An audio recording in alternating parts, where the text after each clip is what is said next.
My dear student, exercise 10.2 question 3. If tangents TA and PB from a point P to a circle with center O are inclined to each other at angle 80 degree, then angle PO is equal to. देखिए question दिया है आपके सामने कि PA और PB ये दो tangents हैं, यानी स्पर्श रेखाएं हैं जो इसको यहां से स्पर्श करती है बी और ए को. These are the point of contact. और ओ सेंटर से अगर इसको देखें तो ये 80 डिग्री के ऊपर है विथ सेंटर, यानी यहां से ये 80 डिग्री है. इधर से इधर को देखे तो 80, इधर देखे तो 80. परस्पर जो है 80 डिग्री के कोण पर झुकी हुई हैं. ये जो रेखाएं हैं ये 80 डिग्री के, यानी यहां ये 80 डिग्री है. तो POA कितना है? ठीक है, POA यानी ये कितना है, ये आपको ज्ञात करना है. अब देखिए कैसे ज्ञात करेंगे. देखिए पहले तो आप देखिए ये टेंजेंट है, इस टेंजेंट के ऊपर ये जो है O से जो रेखा खींची, ये त्रिज्या जो है, किसी भी त्रिज्या को जब टेंजेंट के ऊपर टच करते हैं तो वो क्या होती है, टेंजेंट क्या परपेंडिकुलर होती है. यानी आपका OB है, it is perpendicular to BP. Okay, इसी प्रकार से AO है, ये भी है परपेंडिकुलर टू AP. और दोनों परपेंडिकुलर है, इसका मतलब ये 90 डिग्री का कोण बनता है, ये भी 90 डिग्री का कोण बनता है. दोनों 90 डिग्री बनते हैं. अब देखिए ये जो आपका है OBPA, ये क्या हो गया, ये क्वाड्रिलेटरल हो गया, एक चतुर्भुज बन गया. एक चतुर्भुज बन गया और चतुर्भुज के जितने भी कोण होते हैं उनका टोटल होता है 360 डिग्री. इसका मतलब क्या हुआ कि ये जो कोण है OBA,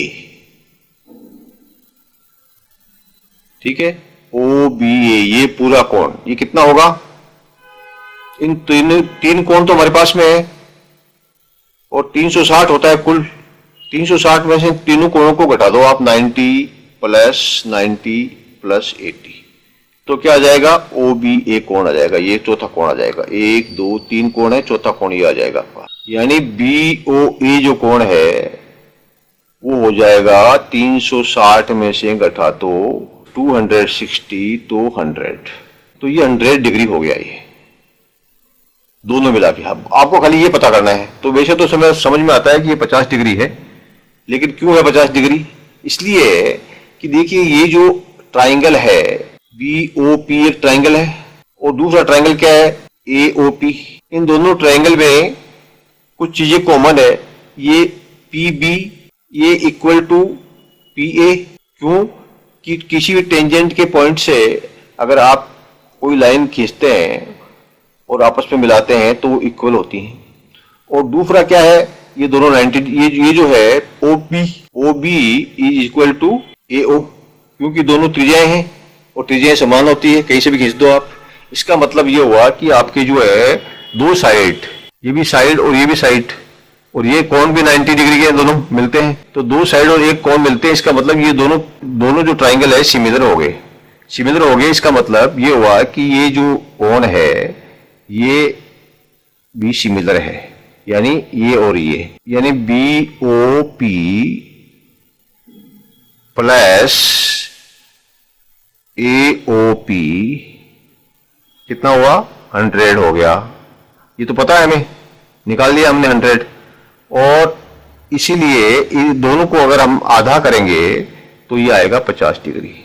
यानी एक जो पूछा है इसके अंदर POA ये वाला कोण कितना है, तो हम कहेंगे 50 डिग्री होगा. क्लियर? देखिए यहां पर ये पूरा आंसर आपको समझाया हुआ है, पॉज करके पढ़ लीजिए, स्क्रीनशॉट ले लीजिए. Thank you, my dear student. Please like and subscribe